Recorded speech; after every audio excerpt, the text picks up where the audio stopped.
Hi guys, magluluto po tayo ngayon ng crispy kare-kare.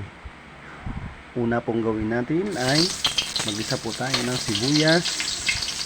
Isunod po natin ang bawang. Haluin lang po natin. Tapos po, isunod na po natin ang harina o yung flour. Halo-halo lang po. Lagyan po natin ng paminta, seasoning mix.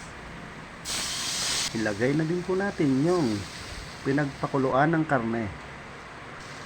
Lagyan din po natin ng peanut butter.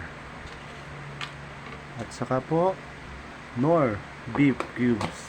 Lagyan din po natin ng asin. At saka po Mamacita kare-kare mix. Halo lang po.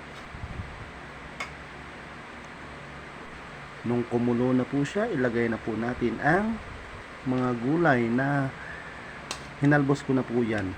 Ang pechay. Sunod po natin ang puso ng saging.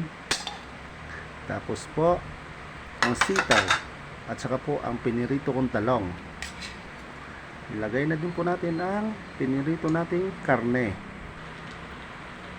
Yan po. Luto na po ang ating crispy kare-kare. Salamat po. Kain tayo.